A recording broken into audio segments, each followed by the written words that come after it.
Okay, welcome back everyone. सो ये वाला पैटर्न हो गया था सबका। इसको क्या करना है आपको, ये लाइन है कि नहीं, this is one line and then this is second line है, राइट। ये वाली थर्ड लाइन है और ये वाली फोर्थ लाइन है, बराबर। चार लाइन्स है ना यहाँ। तो क्या चीज इटरेट हो रही है, लाइन नंबर, बराबर। पहली चीज line number which is getting iterated, ठीक है। दूसरी चीज क्या इटरेट हो रही है यहाँ, अगर आप ध्यान से देखो, ठीक है। तो ये यहाँ पे एक लाइन है, ये यहाँ एक लाइन है, राइट।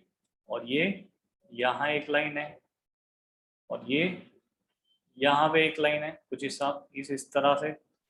और यहाँ पे ये एक लाइन ड्रॉ कर सकते हैं और ये वाला एक ड्रॉ किया जा सकता है, ठीक है। तो इसको ध्यान से ऐसे अगर आप डिवाइड करोगे तो आपको पता चलेगा this is line 1, this is line 2 और ये है लाइन 3। ऐसी तीन लाइन्स है हमारे पास में, ठीक है। लाइन 1 पे, ठीक है, सॉरी ये वाला लाइन है ना, this is line 1, this is 2, this is 3 and this is 4। There are 4 lines. अब इस वाली लाइन पे अगर आप ध्यान से देखोगे तो यहाँ एक और लाइन है यहाँ स्टार्टिंग में, राइट। दिस इज 1 और ये एक लास्ट में और एक बन जाएगा आपका।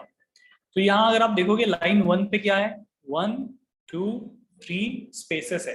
कितनी स्पेसेस है, 3 स्पेसेस है। तो आपको सिंपली क्या करना है, ये जो भी ऑब्जर्व कर रहे हो, देख रहे हो ना आप, ये आपको पेन पेपर पे लिखते जाना है। मतलब लाइन 1 पे क्या है, लाइन नंबर 1 पे 3 स्पेसेस है। कितनी स्पेसेस हैं, 3 स्पेसेस। और एस्टेरिक कितने हैं, 1। लाइन 2 पे कितनी स्पेसेस हैं, 2 स्पेसेस हैं और एस्टेरिक 2 है। लाइन 3 पे कितनी स्पेसेस हैं, 1 और एस्टेरिक कितने हैं, 3 है। लाइन 4 पे कितनी स्पेसेस हैं, 0 और एस्टेरिक कितने हैं, 4। फिर कितनी चीजें जो बदल रही है दिख रहा हमको, 3 थिंग्स आर चेंजिंग, राइट। तो फॉर लूप कितने लगेंगे, 3 लगेंगे। ऑब्जर्वेशन करके हम डिसाइड कर रहे हैं, ठीक है। डायरेक्ट प्रोग्राम लिखने नहीं जाएंगे, पहले ऑब्जर्व कर रहे हैं प्रॉब्लम को, समझ रहे हैं कि इसमें क्या दिया गया एंड देन उसके हिसाब से हम लॉजिक बिल्डिंग करेंगे। तो हमने देखा कि यहाँ लाइन है, स्पेस है और एस्टेरिक है, 3 चीजें जो बदल रही है। अब वो किस प्रोपोर्शन में बदल रही है, उनका बदलाव एक दूसरे पर डिपेंड है कि नहीं है, ये सब चीजें फिर से और हमें ऑब्जर्व करके पता चलेगी। जैसे कि देखो लाइन 1 पे 3 स्पेसेस है, ठीक है। मतलब ये 3 2 1 ऐसे चलेगा लूप आपका, ठीक है। और 3 2 1 यहाँ रुक जाएगा, ठीक है। मतलब ये 1 पे आके रुक गया। इसके बाद में लाइन यहाँ पे एस्टेरिक जो चल रहा है वो 1 से लेके 1 तक ही चलेगा, ओनली 1 टाइम चलेगा सिर्फ। यहाँ लाइन 2 पे जो स्पेस है वो कितनी बार है, 2 टाइम्स। मतलब 2 से शुरू हुई और यहाँ पे 1 तक चली और खत्म हो गई, राइट। 1 तक चली और खत्म हो गई। लेकिन एस्टेरिक यहाँ पे 1 से शुरू हुआ और 2 बार चला, 1 2, मतलब ये 2 बार चल रहा है, ये 2 बार चल रहा है। फिर हमने देखा कि लाइन नंबर 3 पे एस्टेरिक सॉरी स्पेस जो है वो ओनली 1 है, मतलब 1 से लेके सिर्फ 1 तक ही चल रहा है। और ये लाइन नंबर 4 पे ये 0 से लेके 0 टाइम्स, मतलब चल ही नहीं रहा है, कुछ भी नहीं चल रहा है, लूप ही नहीं चल रहा है आपका। लेकिन यहाँ एस्टेरिक अगर आप देखोगे 3 नंबर लाइन पे तो ये 1 2 और 3 टाइम्स चला और 4 पे ये 1 2 3 4 टाइम्स चला। मतलब अगर आप ध्यान से देखोगे तो आपको पता चलेगा लाइन नंबर और स्पेस और एस्टेरिक इनका कुछ तो रिलेशनशिप है, कुछ तो भी रिलेशनशिप है। मतलब क्या है, देखो ये 1 से लेके 1 तक चल रहा है यहाँ पे, है ना। मतलब एस्टेरिक आपका 1 से लेके लाइन नंबर तक चल रहा है। कहाँ तक चल रहा है, कैसे पता किया मैंने, देखो यहाँ पे लाइन नंबर जब 2 है तो एस्टेरिक 1 2 तक आके रुक गया। लाइन नंबर जब 3 है तब एस्टेरिक 1 से शुरू हुआ और 3 पे खत्म हो गया। मतलब लाइन और एस्टेरिक का कुछ ना कुछ रिलेशनशिप है। यहाँ तक समझ गए, ओके। ये मेरे को पता चल गया रिलेशनशिप कैसे, जितनी नंबर ऑफ लाइन है उतनी बार एस्टेरिक का लूप चलेगा। तो यहाँ हम देख रहे हैं कि लाइन नंबर्स और नंबर ऑफ एस्टेरिक कैसे बढ़ रहे हैं, प्रोपोर्शन में बढ़ रहे हैं। एस्टेरिक 1 से शुरू होगा और जो भी लाइन नंबर रहेगी उस पे जाके खत्म हो जाएगा, ठीक है।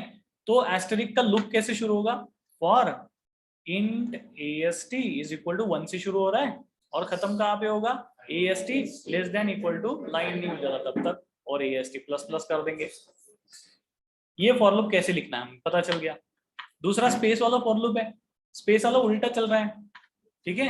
3 से लेके लाइन नंबर तक चल रहा है, देखो 3 से लेके लाइन नंबर तक चल रहा है। ये भी अगर मैं 3 से लेके 2 तक चलाऊं तो ऑब्वियसली ये 2 ही बार चलेगा, है ना। ये भी अगर मैं 3 से शुरू करूं और मैं यहाँ 3 तक चलाऊं तो ये एक ही बार चलने वाला है, only once it will be executed. और ये अगर मैं 3 से शुरू करूं और 4 पे खत्म करूं, इसका मतलब 0 टाइम चलेगा, ठीक है। इसका मतलब स्पेस और एस्टेरिक ये दोनों भी एक दूसरे से रिलेशनशिप में है। अब कौन सा रिलेशनशिप है, फॉर इंट स्पेस, ठीक है, कहां से शुरू होता है 3 से, और स्पेस कहां पे खत्म होगा, मतलब end criteria greater than equal to line, और स्पेस क्या होता रहेगा माइनस माइनस, क्योंकि देखो यहाँ पे 3 से 2 हुआ, 2 से 1 हुआ, ठीक है। यहाँ प्लस हो रहा था 1 से 2, 2 से 3 हो रहा था। तो हमने ये दोनों फॉर लूप लिख लिए, बट हमें पता नहीं है फॉर लूप दोनों या फिर तीनों कहाँ लिखेंगे अब, ठीक है।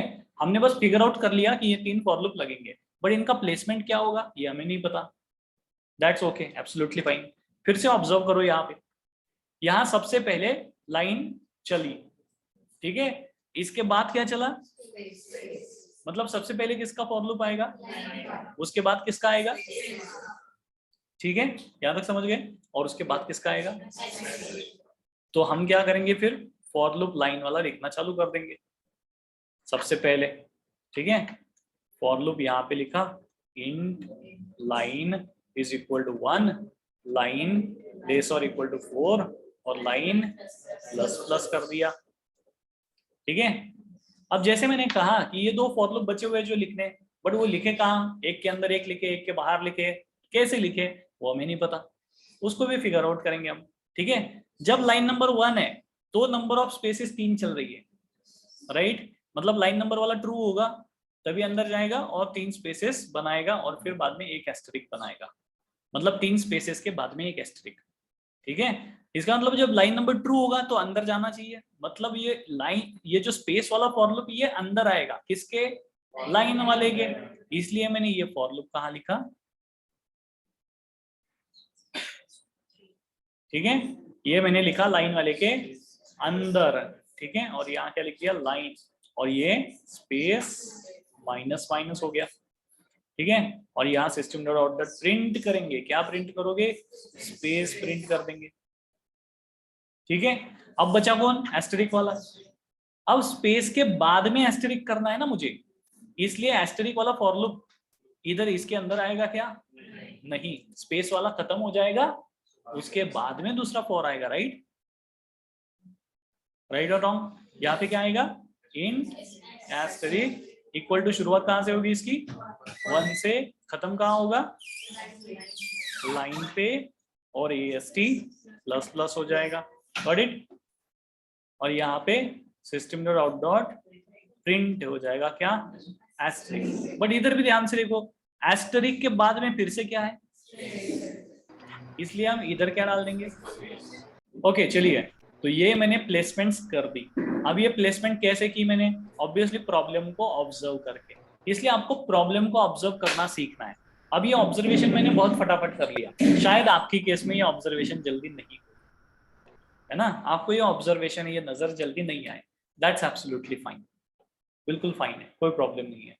ये ऑब्जर्वेशन की जो पावर है आपको टाइम इन्वेस्ट करने से मिलेगा, किससे मिलेगा, टाइम इन्वेस्ट करने से। आप जितनी देर बैठोगे प्रोग्राम करोगे, है ना, जितना सोचोगे उसके बारे में, उतना वो रिफाइन रिफाइन रिफाइन होते जाएगा। डे 1 पे वो नहीं रहेगा बिल्कुल भी, डे 2 पे और खराब हो जाएगा, डे 3 पे और ज्यादा खराब हो जाएगा, ठीक है। डे 4 पे आएगा फ्रस्ट्रेशन, क्या आएगा, डे 4 पे आएगा फ्रस्ट्रेशन, डे 5 पे लगेगा छोड़ दो इसको, ठीक है, दूसरा देखते हैं कुछ, ठीक है। अब डे 5 पे खुद को बोलना है थोड़ा और, क्या बोलना है, थोड़ा और, बस बस हो गया हो गया हो गया हो गया, थोड़ा और थोड़ा और थोड़ा और, ठीक है, इतना बोलो, आगे बढ़ जाओ, रुको मत, छोड़ो मत, क्विट नहीं करना है बिल्कुल भी, ठीक है। This is part of process, ये होगा, हर किसी के साथ होगा। कुछ लोगों का लॉजिक बड़ा जल्दी लग जाएगा, कुछ लोगों को टाइम लग सकता है, कुछ लोगों को मॉडरेट टाइम लगेगा, कुछ लोगों को बहुत ज्यादा टाइम लग सकता है। बहुत ज्यादा टाइम भी लगेगा ना, टेंशन नहीं लेना, आराम से अपने स्पीड से करो, अपने पेस से करो, जब तक समझ में नहीं आता तब तक मत करो। अलग अलग तरीके से ट्राई करो, उल्टा पुल्टा वैल्यू चेंज करके देखो, ऑब्जर्व करो क्या आउटपुट आ रहा है, पेन पेपर पे डिबग करो और देखो कि सही में वही आउटपुट आ रहा है कि जो मैंने डिबग किया है। ये सब चीजें आपको है ना बारी बारी सब करनी पड़ेंगी। ओके, तो मैं बोल रहा था कि do not get frustrated at all, होना नहीं है। हालांकि आपको थोड़ा सा लो फील हो सकता है इन सब प्रोसेस में, लेकिन ये सब प्रोसेस आप कंटिन्यूअसली ट्राई करते रहो। टाइम लग सकता है बट ये बिल्कुल डिफिकल्ट नहीं है। डिफिकल्ट इसको बस हमारा माइंडसेट बना देता है, बाकी कुछ नहीं।